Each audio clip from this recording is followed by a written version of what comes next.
Hello and welcome to Segments with Mark and Amber. Segments is a comedy and entertainment podcast where in each episode Amber and I choose a topic and we talk about it in a variety of segments. My name is Mark and with me as always is the High Inquisitor of the Segment Studios. It's Amber. So good. So Amber, as you probably already know, this is the Dolores Umbridge theme from Harry Potter and the Order of the Phoenix. It didn't seem familiar to me.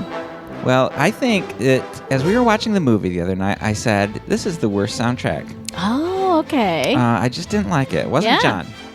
It is like Nutcracker, Dance of the Rat King. Mm-hmm. But listen, you can kind of see her kind of primping around. Yeah, I suppose. With her little short stubby like. Rarely did her presence ever seem this bouncy. I don't know. Oh, I think she was bouncy. She was bouncy, but so very evil. Irritating. Yeah, exactly. That's what they're capturing. What I think they capture in this little tune. Okay. Is her bounciness. It's like she seems kind of playful and fun, but there's a tone to it that's a little bit like it's a little too much. Okay, maybe the music wasn't evil enough for me. Saccharine sweet. Oh, I think. Sure. I imagine if we listen to the entire song, that it makes a real dark turn at some point. Yeah, it probably does. We could listen to the whole thing, but I don't think our listeners would appreciate that. So, well, let me just say that this is episode 52, and we're talking about Harry Potter, book number 5, Harry Potter and the Order of the Phoenix. Yeah, I loved this book, Amber. You said something earlier, not on the air. Okay. You said this is the longest book. Is that the case? Yeah. But why didn't they split this one into two? They split That's the a dark good question. The dark sad one into two. Yeah.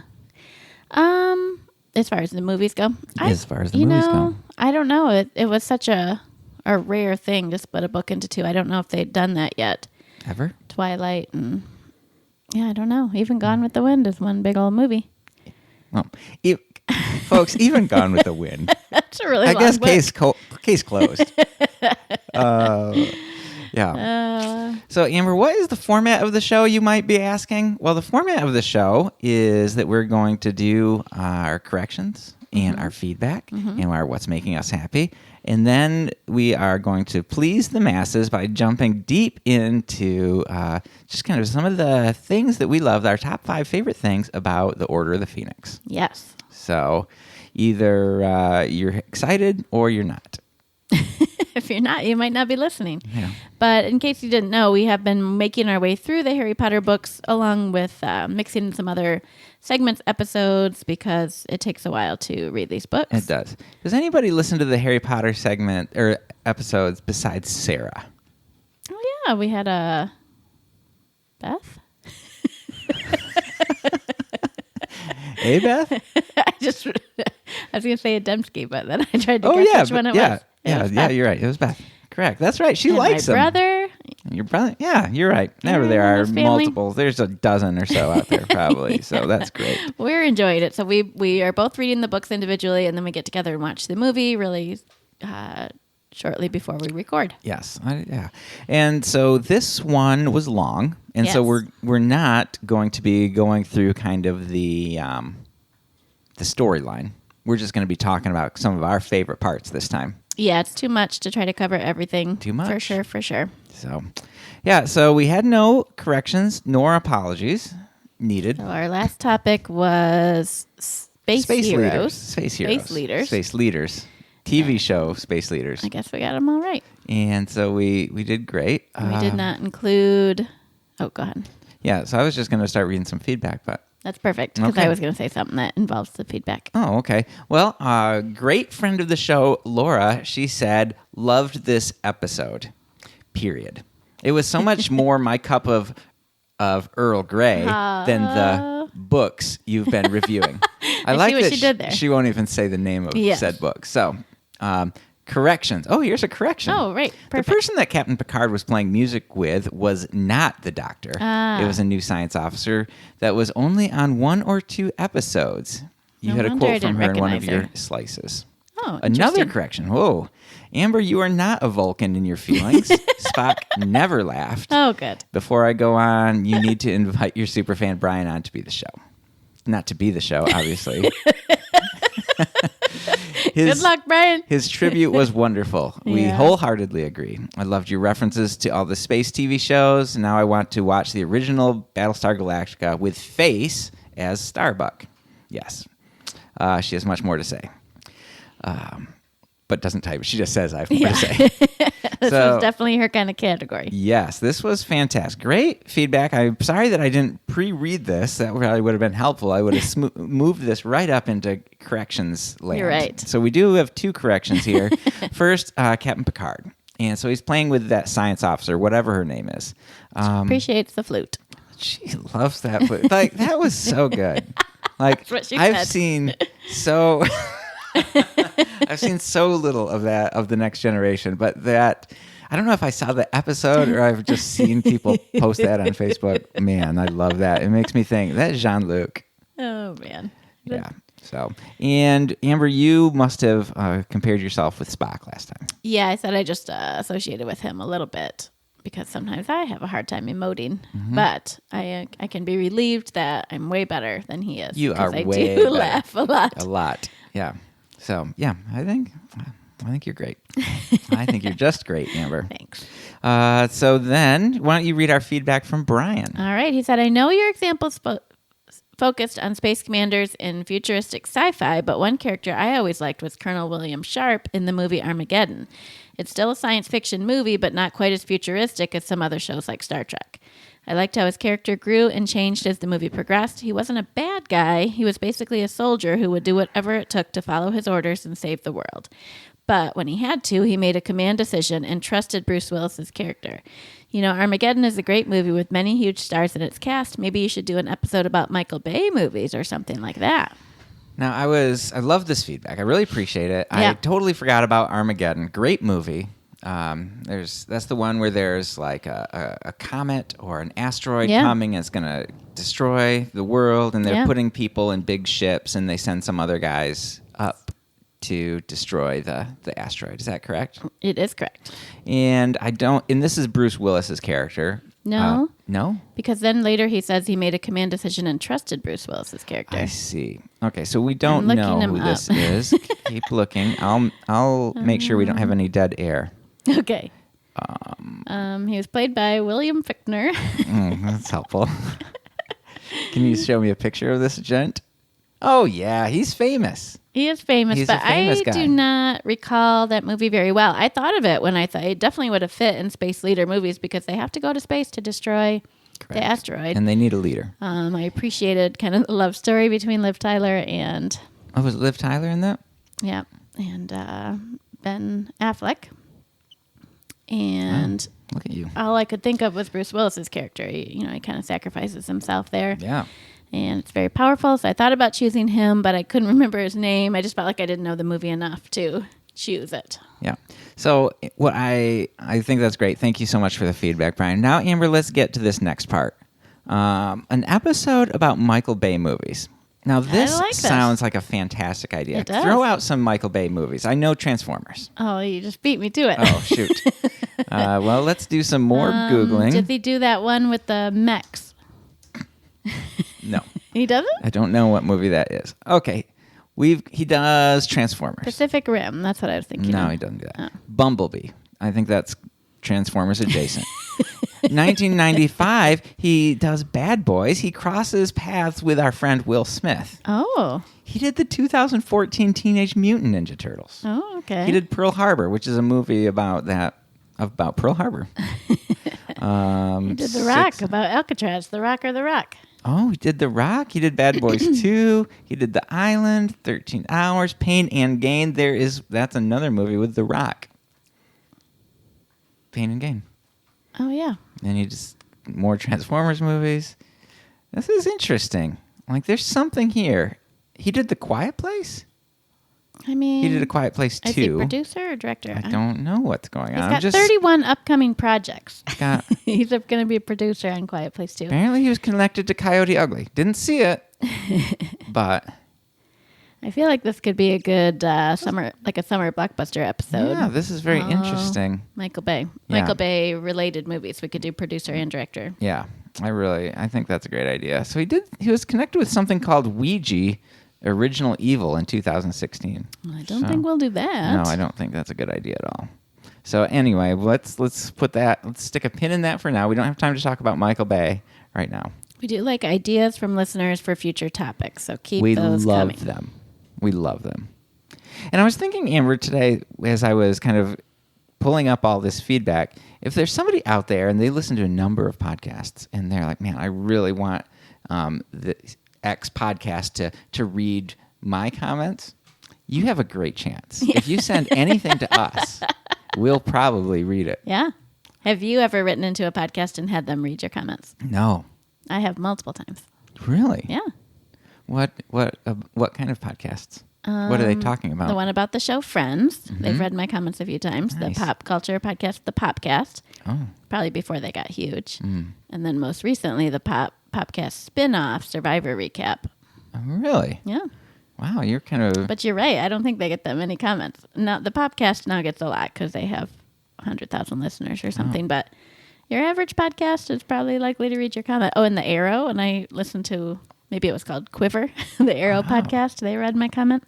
So at what point do you think I'm going to write something into these people?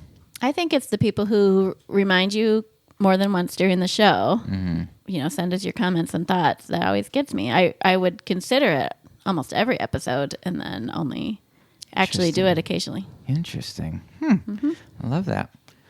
Well, that's really fun. Amber, we're going to jump right to the next thing. It's called What is Making You Happy Right Now? Would you like to start? Amber, I would like to start. What's making me happy right now is something that my good friend Pat showed me the other night at game night. Uh-huh. And he said, did you hear the news story about the guy who defended his home with a battle axe? And I said, no, I haven't heard about that. So I'm just going to play either a snippet or the entirety of this video. Okay. And off the top tonight, a Kalamazoo County man used a weapon to fend off a convicted criminal who kicked the door into his apartment late last night. But it wasn't a gun, knife, or even a bat that kept the intruder at bay. Instead, it was a replica battle axe. Barton Dieters is in studio control with this story. All new tonight. Barton? Brian. All right, before we get to Barton's comments, so what we have is some video of this guy, and I don't remember his name, just the Battle Axe Man is what I call him, and he looks great.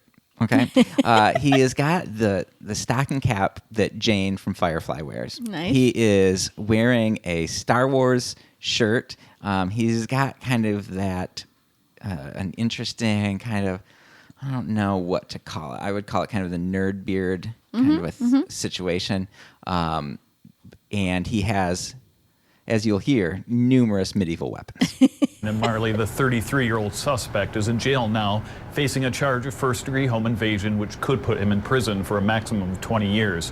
Whatever his reason was for kicking in the door of the Ashtamo apartment, he probably was not expecting to run into a guy who does this on the weekends. Well, number one, it's not LARPing. A lot of people are like, oh, is it LARPing? And it's like, no.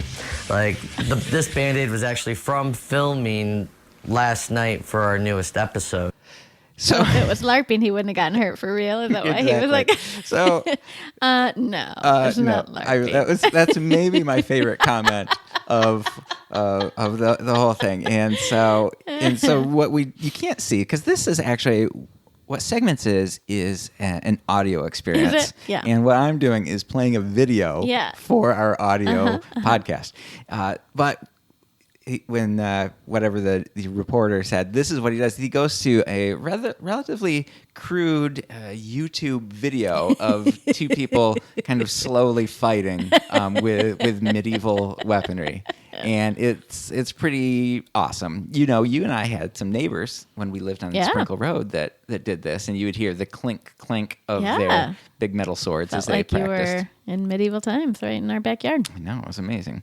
Well, let's see what else we have here. Okay. When he's not working at Applebee's, 36-year-old Ben Ball competes in the events where people compete against each other in ritualized combat. He owns a lot of period weaponry reminiscent of the kind used by Vikings and barbarian war.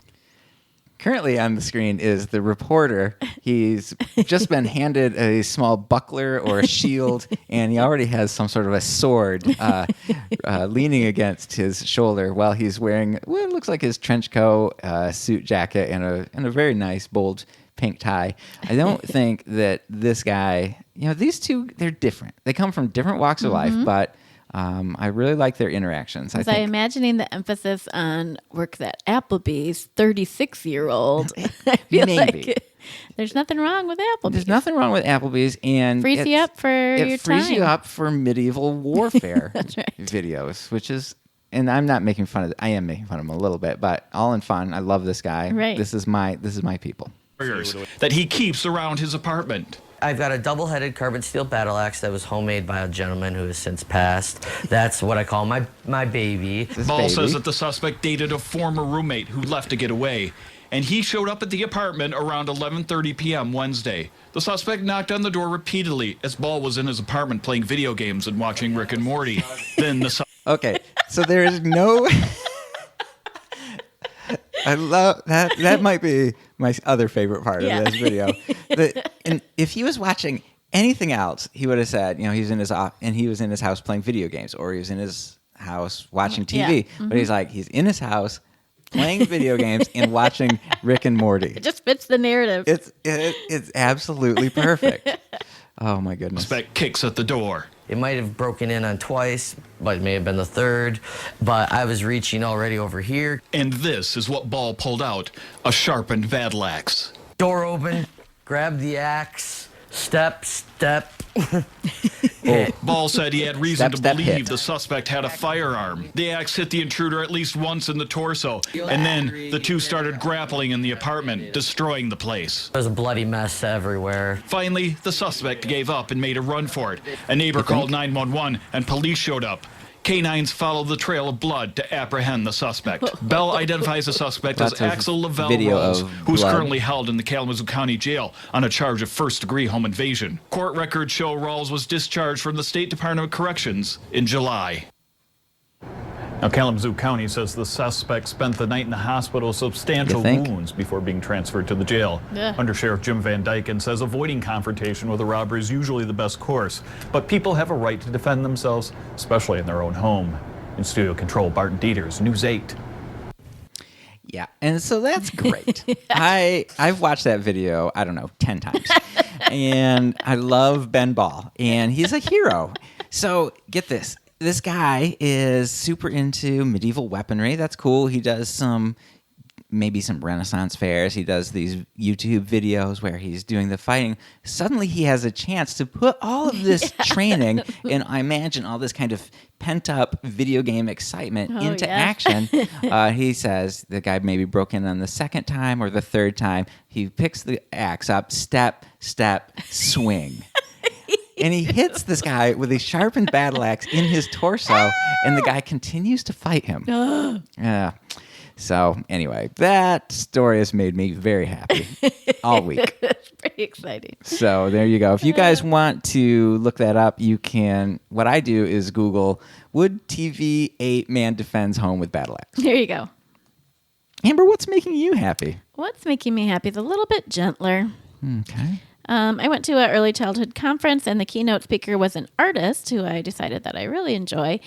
I've never heard of him before that, but his name is Jason Kotecki, and he has a whole website and kind of life mission to escape adulthood. And so he has all these cute paintings. They're really whimsical, and they involve a lot of color and animals and food. And then a lot of them have kind of inspiring sayings on them.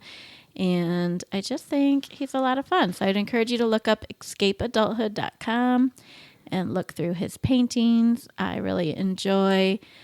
He's got one that says, shows a bunch of dandelions, and it says weeds, but that's crossed out, and then it says wishes underneath. It kind of depends on your kind of blow point of view. Yeah. And make wishes. Do you want to complain about the weeds, or do you want to enjoy the wishes? Well, in this neighborhood, trust me, people are complaining about the weeds. Yes, they are. Probably disappointed with my wish yard is what I call it. He does a lot with penguins. He's got a bunch of penguins like floating on a popsicle for some reason. And one is jumping off and it just has the letters LEAP for leap because he's encouraging you to take a leap. Take a leap. And he's got another one with a bunch of penguins just standing around and it says impossible. But then the IM is crossed out and one penguin has tied a balloon around himself and it's floating above the others. Like it was impossible to fly, but he made it work. Nice. So anyway, if you interested in some whimsical art, I would suggest you check out Jason Katecki. Does any of Jason Katecki's art have a battle axe in it? I haven't discovered that yet. Because I think that would be great. Yeah. Because it's like you could do that possible thing with a drawing of a man in a cool stocking cap and a nerd shirt. But he also has a battle axe and he's chopping a man that's just broken into his apartment. Right. You think it's impossible? No, it's super not possible. Impossible. Yeah. Never give up. Live the dream. Yeah. Does Jason Katecki have an ideas place where you can submit ideas for art? I haven't seen that yet. He does have a contact link. Okay, send that link to me. Okay. Good idea. Segment 1. Top 5 things in Harry Potter and the Order of the Phoenix. All right, Amber, I couldn't think of a kind of a catchy thing to call this segment, so what I called it was exactly what it is. Top 5 things in Harry Potter and the Order of the Phoenix. Okay. And what you and I are going to do is we're going to go back and forth, starting with our 5th, moving up to the 1st, our top 5 things in Harry Potter and the Order of the Phoenix. Okay, so you're not worrying about them being chronological at all? No. I could not care less. Okay. Are you? You should go first. Okay. My number 5, my 5th favorite thing about this, and this was a tough one. Mm-hmm. It probably could have gone higher, but this is where it landed in the list. Dolores Umbridge. She is, I love to dislike her. I love to hate Dolores Umbridge. So in Harry Potter and the Order of the Phoenix, we are introduced to this new character, Dolores. Yes. She is very, very terrible. She's, some would say, evil. Yeah. And I was talking to my friends at game night a few weeks ago, and my friend Pat, who showed me that great video about the guy defending his home with a battle axe, right. said, and I can't believe she's not a Death Eater. And I was like, oh, great, spoiler. And so for the rest of the time, I'm like, she's a Death Eater, right? She's a Death Eater, right? She's so terrible. Well, guess what? She's not. She's not a Death Eater. She is not in alignment with Voldemort, but she has some very vile and evil tendencies. She's a speciest. I don't know if that's a word, but she's very down on giants and half giants and centaurs and all that. She thinks that humans should be in charge and on top. And she's super into power. She really wants power. She loves to prove how powerful she is. Mm-hmm. She likes to show how influential she is. She can somehow get away with doing whatever she wants. But by struggling and grasping for power and authority, while she doesn't work for Voldemort, I feel like she empowers the ideals and those people who are connected to Voldemort. Yeah. So because of her grasping for power and prestige and trying to keep the other people under her thumb, she actually empowers Draco and Crabbe and Goyle, who are all these kind of, probably some other Slytherins, by being that, what was that called? That group? Inquisitors or something? Yeah, were they? The Inquisitor Squad? No, she was the Inquisitor. She was the High Inquisitor, and they were some kind of a squad. Yeah.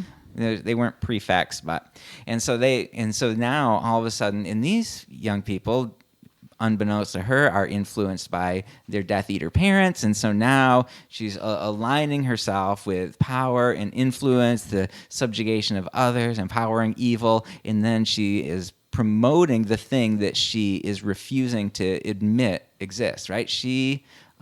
There's no, don't tell, you must not tell lies, Harry Potter. There's no Voldemort. You don't have to learn the dark arts, all this stuff. That's definitely enabling Voldemort and hindering the good cause, yeah. Exactly. I think the part where she's having him write his lines is so memorable. It's so intense. Yes. And he endures it all without making a sound because he doesn't want to give her the satisfaction. Yes. So crazy. And what would have happened if he did say "ow, ow, ow"? She just would have smiled. Yeah, she would have. Yeah, exactly. That's what you get. You shouldn't tell lies, little Harry Potter. And that was rough because Harry Potter is having a bit of a rough time in this book. And now he's, what's her name, is the head of the Quidditch team. And Harry's supposed to be practicing. Angelina. And now he's in detention again. And he's writing more lines. And she's mad. Oh, man. And it's just like all this junk going on. It's a real tough time. It is. I agree. And I thought it was just Harry that she did that to because of Harry's background and stuff, but there was another kid at some point in the movie book, for sure, or the movie where their hand was hurt too. Yeah, I think they had a bunch of people writing them in the movie. Yeah. Anyway, she's just not afraid of. Yeah, I don't know. Getting in trouble. Like, there's a lot of evil characters. Obviously, Voldemort is evil, right? And he does some bad stuff. He killed Cedric, which was a bad thing, but it's not like there's something about Dolores Umbridge. I don't know. Maybe it's her little laugh. Oh my gosh, that's so annoying. Or the fact that she is kind of somehow empowered by the ministry, or like it's all this the unfairness, the injustice of it all. Yes. And it's like you kind of expect that in your Darth Vader, your Emperor, your Voldemort, whatever it is. Like you expect that's what they're going to do. But like here is a person that is like supposed to be good and nobody sees it. Well, some people do. And anyway, so she's a brilliantly terrible character. Yeah, she's really well written and well acted. The casting was great. You just hate her. Yes, absolutely. So that's my number 5, Dolores Umbridge. Good one. My number 5 was Ron on the Quidditch team. So first he finally gets on the Quidditch team. It's so exciting. He always was kind of jealous of Harry, I think, and didn't do so great, and Horrible Malfoy makes that song about him. Weasley is our king. Weasley is our king. I was so mad during that song. Me too. I felt so bad for Ron. I'm like, why aren't the teachers stopping him? It's just not fair. But my favorite moment really was when Ron or Harry and Hermione are actually called away by Hagrid. They don't get to watch the good game. They're going to say Rorp. Oh, I hate that. That's my worst scene. The song is being sung again, and they're like, oh, great. But then they realize it's Gryffindor singing it because Weasley's our king because he did good. And so that's what I like is when the song turned around and Ron was able to redeem himself because he was able to play okay when he wasn't overthinking it. But then the song and everybody giving him a hard time was making him overthink it and making him play worse. So he will not let the quaffle in. Weasley is our king. Oh, you actually got to hear it sung, huh? Jim Dale sings it in the audio. Good job, so Jim Dale. Good. He's the best narrator. Yeah, I love that he gets to be on the Quidditch team. And what happens, this is tangential to that, is that Harry and the twins get kicked off. That's terrible. Because what's his name? Malfoy. Draco is like making fun of his mom or like something. It is so horrible. Yeah. And it's just like... They retaliate a little bit at Draco, and then they're gone, even though they were singing that song the whole time and messing up the whole game. Yeah. Oh man. Yeah. So not fair. cool. Not cool. Yeah. That was my number 5. Ron actually being sung to for good reasons. Yes. So my number 4, the thing that I love about this book / movie is Harry's friends. Okay. And I think I say this about every book, but in this book, again, Harry is very angry in much of the book. He's in a very sour mood in much of the book. He's very easily irritated. And in the beginning, he seems to be constantly yelling at his friends. He turns up at 12 Grimmauld Place, right, and like he didn't get any letters. He didn't know what was going on. In the book, he's like starts with like he's laying outside of the window, like listening to the news because man, if Voldemort really did something, it would probably even be on the Muggle news. And so he's trying to read between the lines of the paper, trying to find out is anything going on. So you can kind of understand his frustration because he's completely shut out. So he turns up at 12 Grimmauld Place, and everybody's like, "Well, Dumbledore said we couldn't." we couldn't write to you. And then he's not allowed to go.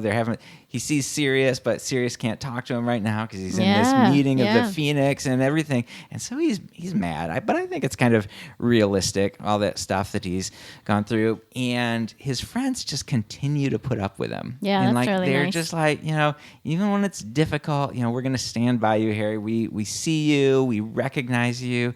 In the movie, Ron sticks up for Harry in the Gryffindor common room when Seamus is kind of like, my mom didn't even want me to come back, and it's all your fault, and yada, yada. Surprise, everybody at Hogwarts doesn't like Harry this year. Oh, my gosh. It's the most roller coaster situation. It's just really bad. It's like there's a whole school against you all the time. I know. It's like there's a few people that are always got his back, and then everybody else is up and down, and up and down. And so throughout the book, they're enduring it, even though that at some point, I think Hermione and Ron kind of both are like, hey, you need to settle down. Yeah. Like, Dumbledore told us we couldn't do it. And then there's remember the part where he is like, it's tangential to occlumency, I think. And he's like, I'm just afraid, or maybe he saw himself as a snake, and he's like, you don't know what it means. I'm afraid that I'm going to be taken over by Voldemort. And Ginny's like, yeah, I think I do understand exactly what you're going through. That's so right, Ginny. Why don't you settle down there, Potter? And because she went through a similar thing in book 2, right? Yeah, she and did. she was corrupted by Voldemort or Tom Riddle or whatever. And so anyway, I just love that he seemed realistically sour for the most of the movie. Yeah. And his friends stood up for him, and it was I just love the friendship in these books. And so that's my number 4, Harry's continuingly faithful friends. Oh, I love it. My number 4 is just finding out about the Order of the Phoenix, meeting the Order of the Phoenix for the first time. Mm-hmm. So Harry starts out at the Dursleys again, and he has to use magic to protect him and Dudley from Dementors, and he's in trouble. He might get expelled, and then this group of people show up to rescue him, to take him out of there, and it's too dangerous for him to go by himself. It just I feel like it really opened up the world of Harry Potter. Before now, really, all we had was Hogwarts, and okay, there's some other magical schools out there, and there's Diagon Alley, but what happens? What do the adults do if they're not teachers? Where are they? What are they doing? So here we find out. Yeah, we've got the Aurors. And so there's in the movie and the book, a couple different people turn up, but in the book you got Remus, Mad-Eye Moody. Oh, Moody, Remus, the girl Tonks. I like her. Yeah, she's fun. I think we see more of her later, right? Yep, and she can change her appearance. Yeah, and then Kingsley Shacklebolt. Yes, look at me awesome. remembering the names. There's a couple other people in the movie, but I don't know who they were. Kingsley is kind of interesting because he's like a double agent. And I like that. You really see that, not as much, I don't think, in the movie, but you see it pretty significantly in the book. Like, Kingsley's the one who tells Mr. Weasley that, I guess he does it in both. He says it in the elevator in the movie. He tells Mr. Weasley, Harry's trial has been moved to a different time and a different place. Oh, great. And then at the very end of the book, when Dumbledore's towards the end of the book, I think it's when he says, no, Dumbledore's army, that was me. You can't blame Harry. I told him to do it. And then he does a little bewitching of somebody. Yeah. Yeah. And they knocks them all out or something. Yeah. And Kingsley wakes up. Yeah, so he's not a double agent like he's working for Voldemort, but he is with Fudge and really trying to maintain his good standing with the Ministry of Magic while also kind of subverting them with the Order of the Phoenix, which really they could work together if only Fudge would admit that Voldemort was back. So yeah, I liked them all driving Harry. Moody says right at the beginning, if one of us falls, if one of us dies, just keep going. That really communicates there's some serious danger here. And then when they get to 12 Grimmauld Place and realizing it's like a secret place where the house expands to let them in, and then they see the meeting and Snape is even there and Sirius is there, and it's just like, what's going on? Like, there's all this cool undercover stuff, and it was so exciting to know that all these adults were working on the Voldemort thing. We didn't know because Harry didn't know. So he's laying in the bushes outside listening to the news that somebody really is moving. Somebody's taking care of it. Somebody believes him, and action is being taken. Yeah, and I love what Rowling does with these characters because they're not nobody seems quite perfect, right? True. Everybody's a mess. Like Snape is a good guy, but he's terrible. And Harry's the hero, but he's obviously got his stuff. And as we see later, Dumbledore's great, but man, he's got he owns up to some errors. And there's just so multifaceted and so multidimensional, like a normal person, a normal wizard. Normal wizard. Exactly. So my number 4, meeting the Order of the Phoenix for the first time. I love the photo. Sirius is showing Harry the people in the photo, even though Wormtail's in it. Yep. So it was good back then. And in the book, like people shuffle around in the picture, so people are in the back, move to the front so they can get seen better. It's really funny. That's kind of funny. And Neville's parents are in there. Yeah. Yeah. Oh man, I love Neville. My number 3, Amber, Dumbledore's army. I love Dumbledore's army. And so you got Umbridge, and she is refusing to teach these kids the dark arts. She's gotten like this, I don't know, this remedial, like dark arts book for like 3-year-olds. So I don't know where that comes from. And he's like, you're not going to teach it. He's like, put your wands away. You're not going to need your wands. Like they're literally just copying the chapters. Oh my gosh. so horrifying. Terrible. It's like just the theory is going to keep you. You're going to be fine for your owls. Don't worry. Your OWLs. Do you say OWLs or do you say owls? I think I say owls. Jim Dale always says OWLs. So that's kind of what's stuck in my head. It's like the kids' slang. They call them owls. Exactly. Like they never caught it before. Like, hey, it spells something. Hey, wait a minute. And so they decide, and Harry's obviously pretty glum, and they're not learning anything, and everybody hates Dolores. And then Harry's like, well, you're not going to teach us something. What if Voldemort comes after us? Like, there's no Voldemort. Yeah, well, who killed Cedric? That's it. You got detention. Yeah, I must not tell lies. I must not tell lies. Oh, it's so bad. And so Hermione comes up with this great idea. Harry, why don't you teach us the dark arts? And somehow she convinces Harry that this is a good idea. They go to the Hog's Head instead of the other place to have their first meeting. And there's like 24 people turn up. And I was so happy. It's like, oh, these people believe Harry. They trust Harry. They see that he's got something valuable. And I just thought it was fantastic. And then Harry, in a very real response, was like, wait, guys, I don't actually have that much. Like, he didn't expect that many people. And he's like, I'm just kind of accidentally surviving. Like, I'm just in the moment. You don't know what it feels like to think you're about to be killed. And then you just got to do what you have to do. And Hermione kind of looks at him and she's like, exactly. Like, that's what we need you to teach us. We need you to teach us. It kind of comes around. Yeah. And I think, and you can correct me if I'm wrong, Amber, but this is one of the first times where we really see the houses coming together and working together. Oh, I think you're right. We don't have any Slytherin in here, obviously, but you've got Hufflepuff. Luna, is Luna a Hufflepuff? I think she's a Ravenclaw. She's a Ravenclaw. I think Cho is too. Okay, so I don't know. I don't know that we have Hufflepuffs in there then. No, Neville's not a Hufflepuff. No, he's a Gryffindor. It seems like we must. We must have one. There's a couple of them in there. So if anybody wants to kind of correct us, Sarah, could you let us know? Are there any Hufflepuffs in Dumbledore's army?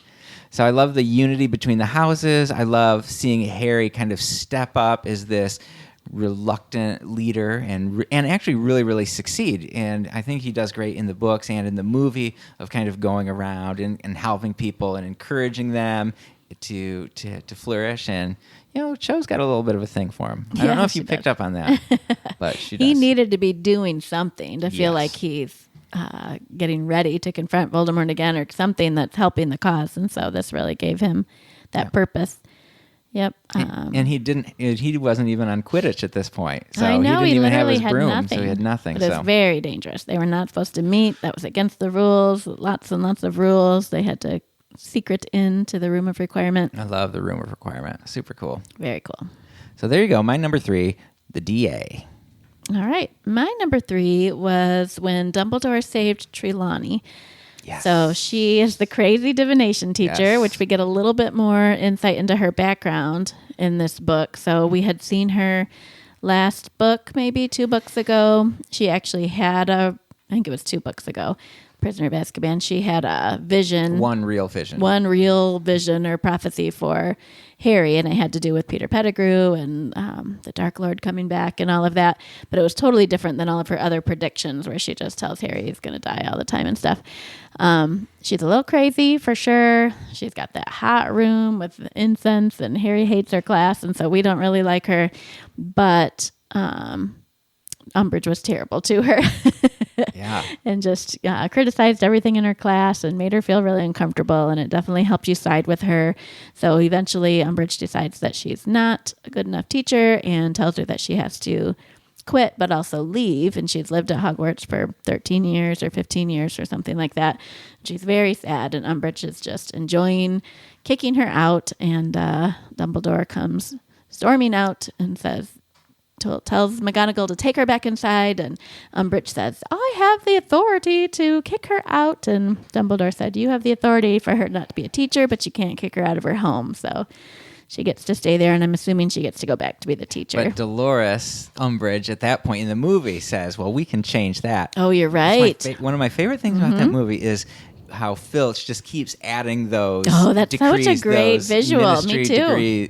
Decrees about the different, she bans clubs, and she just does all sorts of, so good. It is. That was a perfect scene of all those different decrees. And you're right. That was sort of the Dumbledore probably knew, like, stepping out here for my friend is going to put me even more in the crosshairs, which Umbridge was just looking for a reason. Absolutely. So. Yeah, that when you're talking, it reminded me of, Dolores Umbridge. She became the Hogwarts High Inquisitor. Yeah. And so she's going around and she's interviewing all the teachers, and she's sitting in on their classes and rating them. And her and Snape's class was so funny to me. Like, Snape, oh my gosh. I see you first applied for the Defense Against the Dark Arts position. Yes. But you didn't get it? Obviously. No, that was a really good Snape. I really liked that. So good. Come on. Yeah. I don't think they showed her in McGonagall's class in the movie, but that was great too. McGonagall was just trying to teach a good lesson. She's a good teacher, and Umbridge just so terrible. And McGonagall had just told Harry, like, just don't say anything. Right. Just go with the flow. And and so now Harry's in her class, and like all McGonagall wants to do is like transfigure this woman into a frog or something. Oh my goodness. Right. So good. Oh man. Okay, so that was my number 3, Dumbledore saving Trelawney.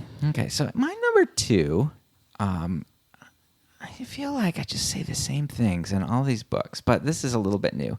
My number 2, Snape.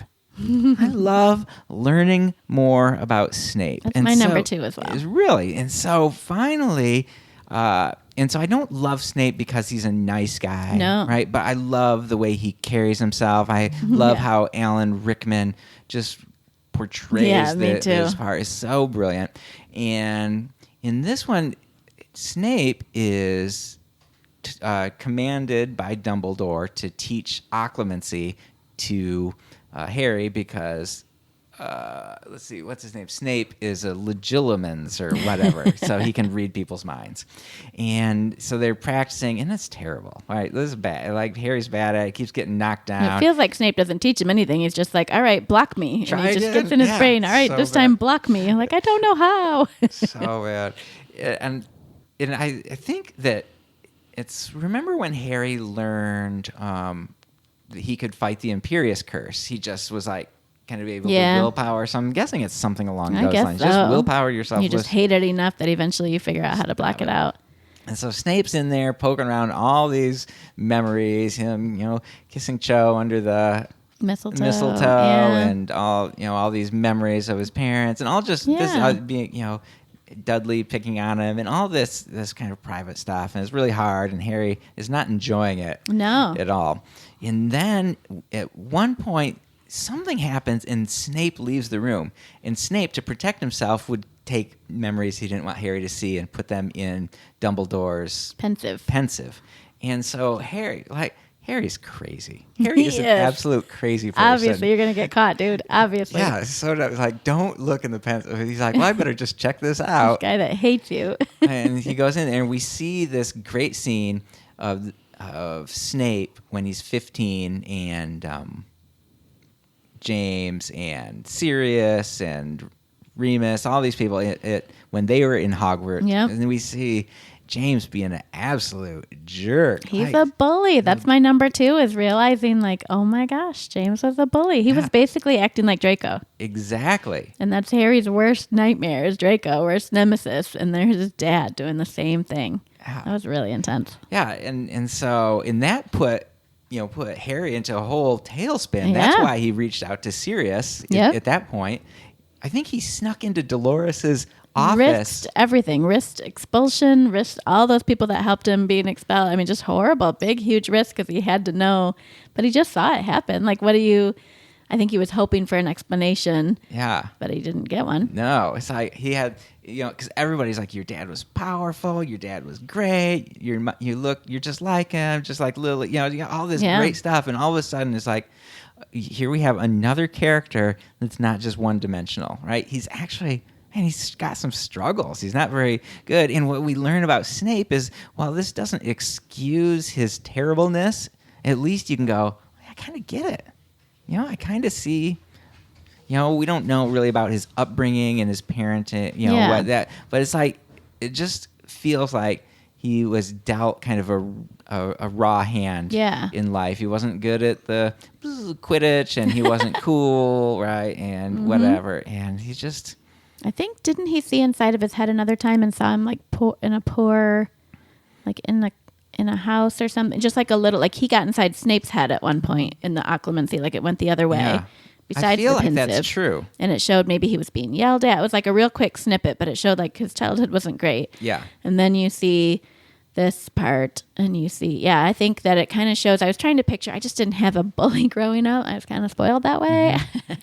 I was trying to think of somebody that I didn't like or didn't get along with, and like trying to picture like all of a sudden having to be like their kid's teacher or whatever. And I'm an actual teacher, so of course I would be loving and supportive. But you can see how you might, his attitude towards Harry, all he's thinking about is how horrible Harry's dad made him feel. Exactly.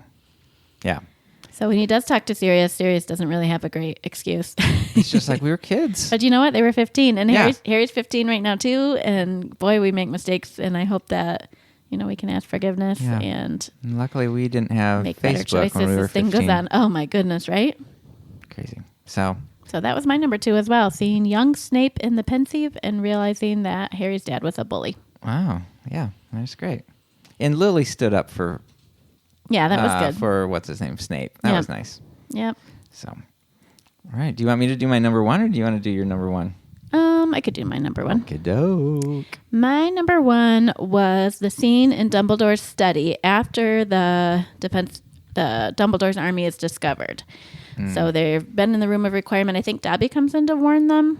Somebody comes in to warn them, and they kind of all scatter, but they get caught by Malfoy and the group of people that... Is it the Inquisitorial Squad? I don't think so. Maybe. Okay. So they're running off. Some of them get caught, so it gets dragged to Dumbledore's office. So it turned out somebody who was in the Dumbledore's army told on them. But Hermione had put a curse on this when they all signed up. They all wrote their name on a parchment, and she made it so that if you told, then you broke out in like these sores or something. Oh, so you could tell who it was that told. It was one of Cho's friends. In the movie, it's Cho, which poor Cho, that wasn't. Ends up, we find out that it was Veritas Serum that got Cho to spill the beans. We learn that later in the movie, but we don't know it. Right. So she's in there, and Umbridge is so excited that she's caught Harry, and she definitely wants him expelled because he broke these decrees. And Dumbledore says, it says Dumbledore's army. It doesn't say Harry's army. It's like, this is something that I did. And the whole reason they called it Dumbledore's army is because they knew that there was a kind of a unspoken fear from Fudge that Dumbledore would use his students as an army against him. So they kind of named it that as a poke at the government. But then Dumbledore didn't know about it, but he just owned it, and he took the blame away from Harry, all the while not making eye contact with Harry, which is, of course, driving Harry crazy. Terrible. We don't know why at the beginning, why he won't do that. But I just appreciate that scene. And like you said, Kingsley in that point does some kind of a spell that, I think he knocks some people out. He makes a girl like not be able to talk or something she can't answer at first. Oh, yeah. And then Can't remember what that I situation don't know if they was. give her the serum and then she still can't speak, or I'm not sure how that and then, comes to be. And Dumbledore says, "Oh, I'm not going to Azkaban. I'm not going to be, as you would say, come along quietly." And he just knocks everybody out. That was so awesome. Oh my gosh. So it was definitely, I think Dumbledore knew it's only a matter of time before I'm out of here. And he did it in such a way where he saved Harry, where Harry wasn't expelled. He actually protected everybody in Dumbledore's army, I think, and was able to get out himself. Did he use Fawkes to get out too in the book? I can't remember how he got out in the book. Something But magic. it's pretty cool in the movie. He grabs onto Fawkes and he just disappears. Yeah, so good. So that was my number one scene because I felt scene. like you could tell, even because the whole movie, Dumbledore's been super distant, or the whole book, distant against Harry. He won't look at him. When Harry sees him, he feels like he wants to kill him for some reason. He doesn't know why. There's all this disconnect between Harry and Dumbledore, which I don't like. So when you're in this scene, you actually get to see, like, okay, Dumbledore's still on their side. Something good is happening here.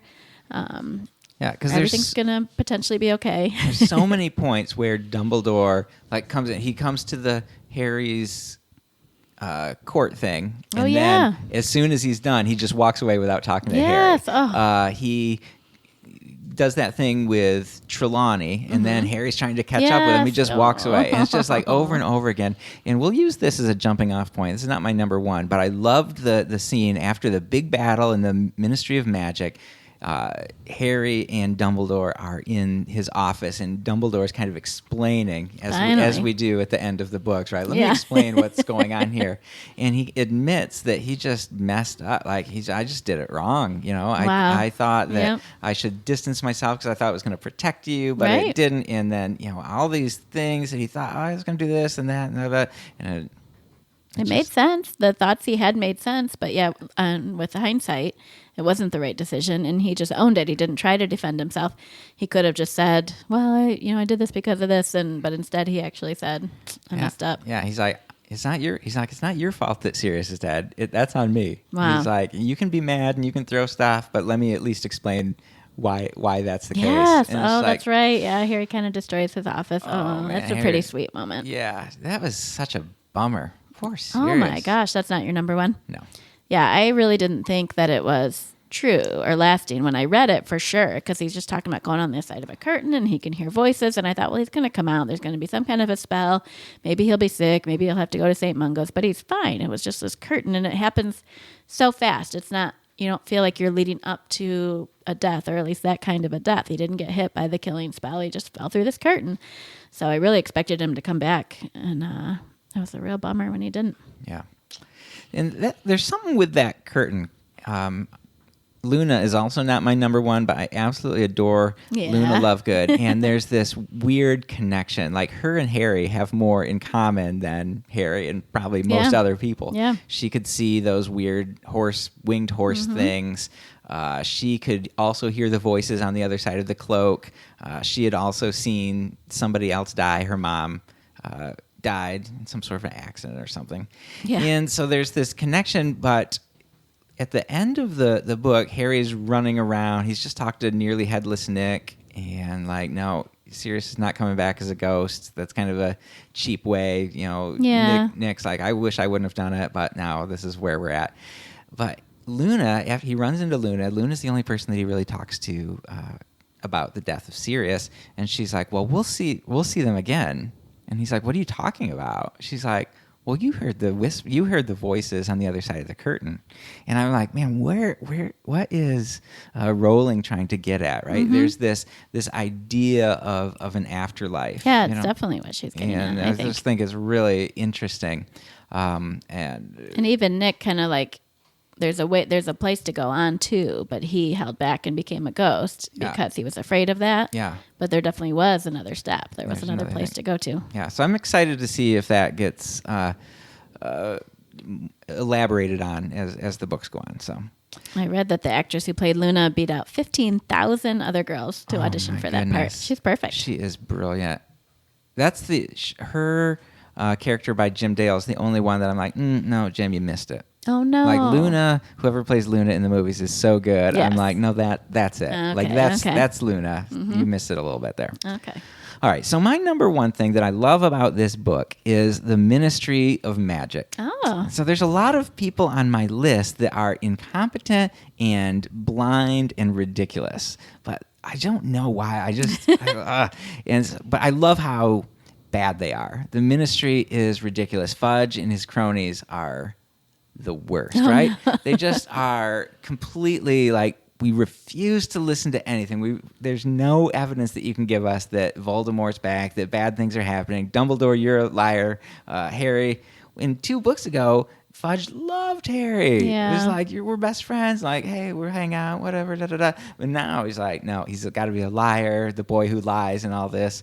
We see it first when Harry gets in trouble for casting the Patronus to protect himself and Dudley, and Miss Fig finds him. I think that's really, really cool. Yeah. And so it's a relatively minor matter, apparently, in wizarding circles, this misuse of magic in front of muggles or whatever. But Fudge pulls together the entire Wizengamot, is what they call it. I love that. And there's this quote, feeling rather sick, Harry looked up at the people seated at the bench above. There were about 50 of them, all staring down their noses at him, some with very austere expressions, others with looks of frank curiosity. And I've been in court a couple of times, some for good reasons, some for less fun reasons. And sitting there, it's a nerve-wracking thing. And I've never been like the defendant, right? And that would be terrifying. And so here's this 15-year-old kid sitting with 50 kind of angry people. You got angry Fudge, you got nasty Dolores, you got all these gross people coming down. And then not only does he call the Wizengamot, but he changes the time so that Dumbledore can't show up because he's going to, it's this injustice thing again, right? Like, I'm going to just twist this to make it be what I want. And you can tell he's not happy when Dumbledore shows up. You got our note about changing the time. And Dumbledore's like, I didn't, Cornelius, but luckily I showed up 3 hours early. Oh my gosh, that's terrible. And doesn't Dumbledore say, it's unusual that an entire trial would be held for misuse of magic? Exactly. And so good. So that's crazy. Changing the time of the trial, putting it in that weird place, all that stuff. Fudge's friendship with Lucius, we see him over and over again having conversation with Lucius Malfoy. And we know for sure Lucius is right in the inner circle for Voldemort. And but Lucius is saying what Fudge wants to hear. And so he's like, I'm just going to be friends with this guy because he understands that there's no way that the Dark Lord could be back. And so we don't see these conversations, but certainly Malfoy is like, you're right, Fudge. Dumbledore's crazy. Why would he say that? The Dark Lord's back? How is that even possible? You can just imagine this. And then he appoints Dolores, and makes her the High Inquisitor, passes all these stupid regulations. Then I think that the Ministry and the Daily Prophet are in bed together. Yeah. And so I think that Fudge is like telling him, like, oh, this is the stuff we want you to print. Fake news. Fake news. You got to trust the Quibbler sometimes. Ooh, yeah. So, yeah. And then... Maybe not about the Nargles. So good. And then finally, in the final battle, which is an amazing battle, by the way, we've seen, Expelliarmus, but now you've got like these two massive Voldemort versus Dumbledore going at it, and it's like legit. Yeah. And then all of a sudden, Fudge and some of the Aurors come in, and Fudge is like face to face with Voldemort, and it's can't deny it any longer. Anymore. So excited to see what happens in the next book with that. So I remember one of the books starts with like a politician in his office. It might be the next one. Okay, yeah. So that's my number one, the Ministry of Magic. That was awesome. Yeah. Segment 2, an Order of the Phoenix quiz. All right. Order of the Phoenix is the longest book, so I picked the longest quiz. Great.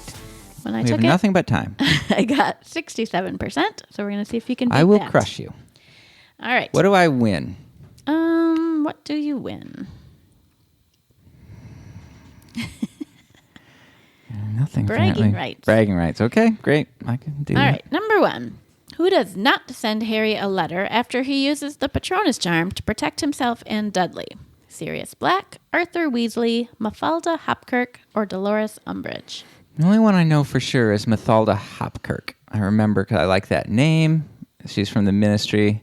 I don't think that Dolores met Harry until later, so I'm going to say Dolores Umbridge. That is correct. I don't remember the other ones, Arthur or Sirius, but he does get a lot of owls. All right, number 2. What broomstick does Tonks ride? Is it a Comet 260, a Firebolt, a Nimbus 2001, or a Silver Arrow? In the movie, it looked like it was the same one as Harry's. It looked just like Harry, so I'm going to say it's what was the first one? The Firebolt? What was the first Comet one? 260. No. The real, say them all again. Firebolt, Nimbus 2001, Silver Arrow. It has to be a Firebolt. It has to be the hot one. It was the Comet 260. What? I don't know. I don't remember reading that. Lies. All right. Okay. Which of the Weasley children had an argument with Mr. Weasley? No. Okay. Which of the Weasley children had an argument with Mr. Weasley before abandoning the family? Oh, what? Percy. Yeah. Didn't even need. No, I didn't need. No. We got to keep track of how many. Percy's the worst. I got one wrong. Okay. Where in Grimmauld Place does Sirius keep Buckbeak?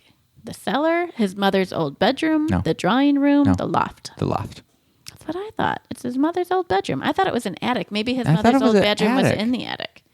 Yeah, I did too. Creature would not like that. Gross. Okay. Where in the Ministry of Magic does Harry's disciplinary hearing take place?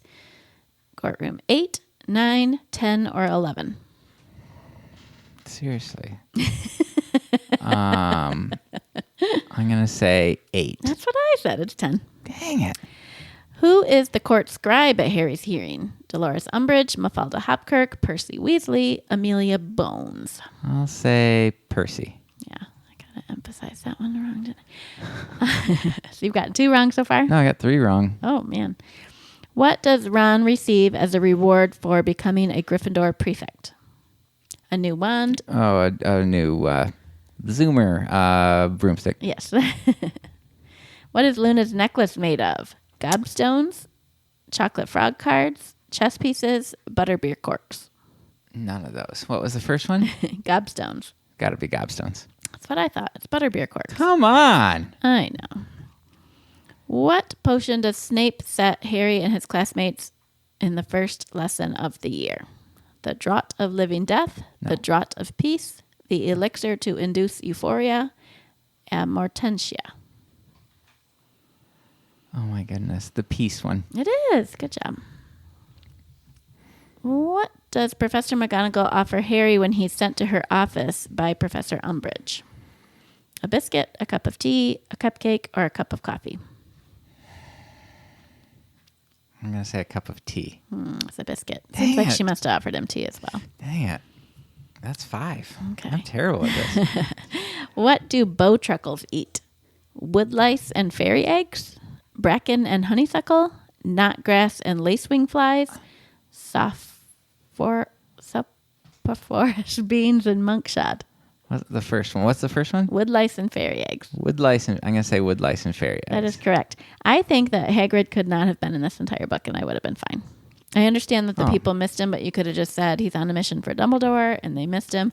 I didn't like his very small magical creatures lesson when he's just getting in trouble by Umbridge, and I hate the giant thing. I hate it. It's his brother. I don't care. Half brother. That was another dumb thing for him to have there, just like that dumb dragon. We've talked about this. He's dumb. He's a dumb man. Yeah. I'm trying to side with you, but you've come on the other way. Mm-hmm. All right, number 12. Who is the Gryffindor Quidditch captain? Angelina. Yes. You told me that earlier. I did, didn't I? Which of Harry's lessons is the first to be inspected by Professor Umbridge? Potions, transfiguration, divination, or care of magical creatures? Potions. Nope, divination. Really? Wow. Okay. And she comes to divination more than once, I think. Yeah. What does Harry place his hand in to relieve the pain from Professor Umbridge's detention? Is it called Skele-Gro, blood replenishing potion, Murtlap essence, or syrup of hellebore? Murtlap essence. Yes. Who tells Harry about the room of requirement? In the book? Yeah. Dobby. Yeah. What charm does Hermione perform in order for the DA to communicate using fake galleons? Is it the Bond of Blood charm, the Herbivicus charm, the Protean charm, or the Revelio charm?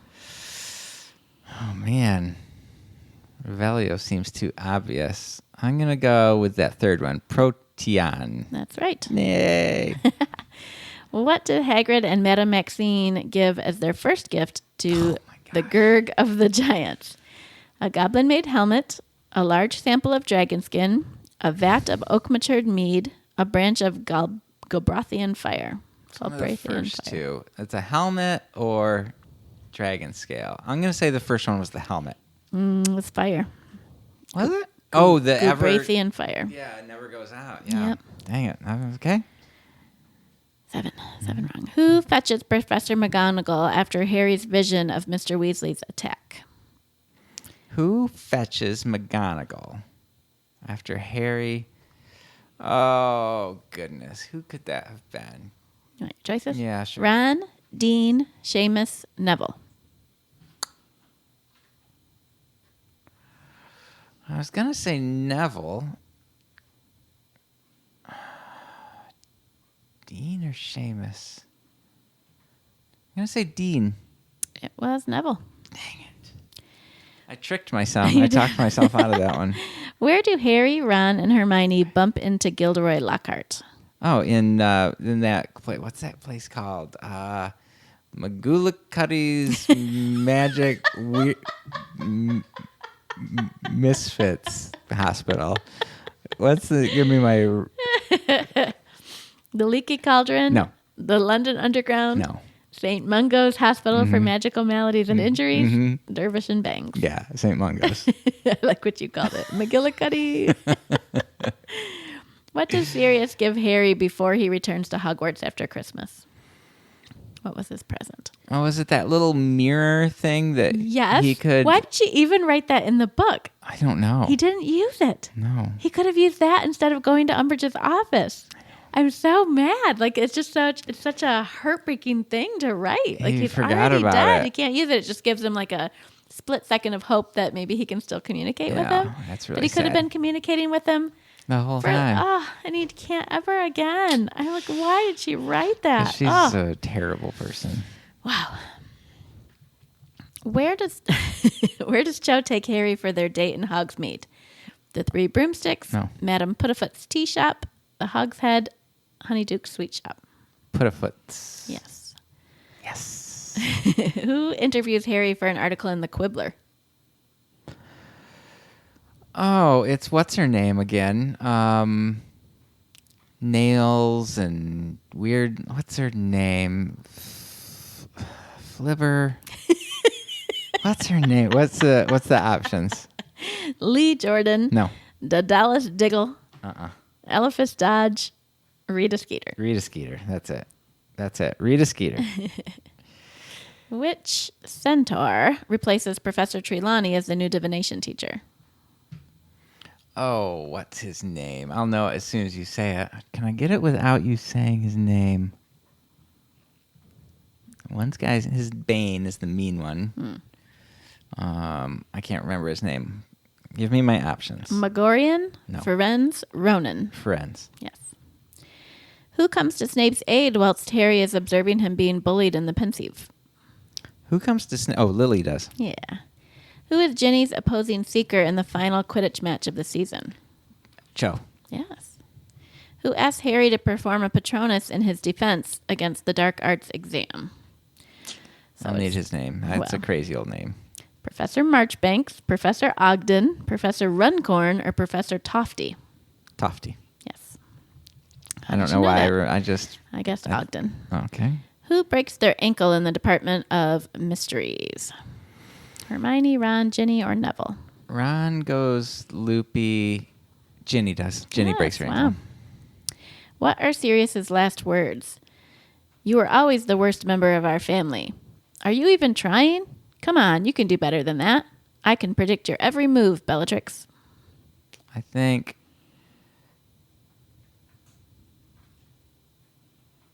you can do better than that. Yep. Yeah. Very sad. It was very sad. And cocky. Which part of the Fountain of Magical Brethren defends Harry during Dumbledore and Voldemort's duel? What's that? There's a fountain in the Ministry of Magic. Okay, so which part of the fountain defends Harry? I think it's the centaur. Wow. All right. It's not. It's the wizard. Oh, really? Didn't remember. I guess the house elf. Wizard, the goblin, the house elf, or the centaur. I'm really surprised. In my brain, it was the centaur. Huh. I can picture it. Who is the only person Harry doesn't mind talking about Sirius with? This is the last question. Luna Lovegood. You got it. So how many? According to my fingers, I missed 8. Oh, that's not bad. Yeah. What percent is that? I don't know how many questions there were. 30. 30. Well, who could know? I don't know how to do percentages. Alexa, what percent? Okay, so if we take 30 and we divide it by 8. No, that doesn't work. Okay.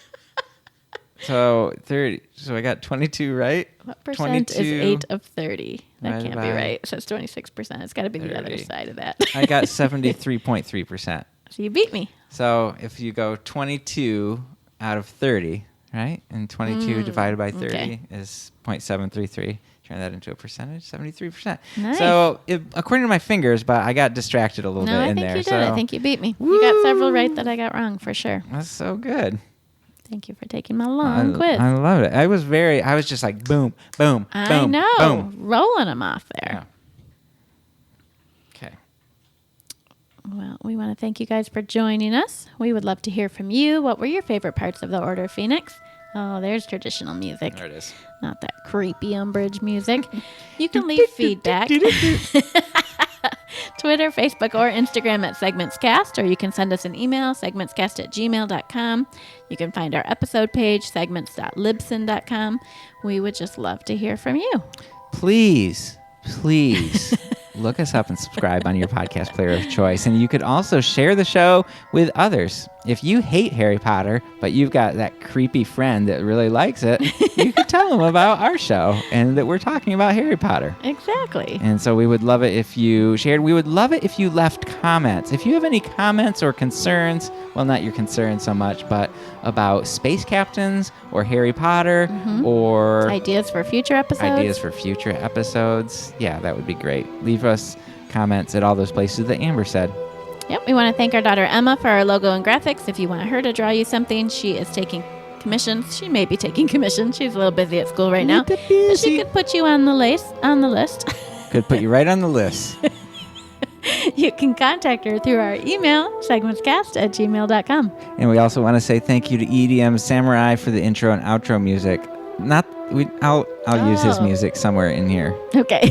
Usual intro and outro and he does music. the between the segments stuff. So we just really appreciate EDM Samurai. I would like to see some more tunes from that kid.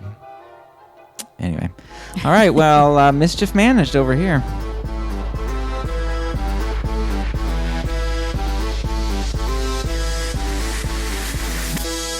Number one, it's not LARPing. A lot of people are like, oh, is it LARPing? And it's like, no.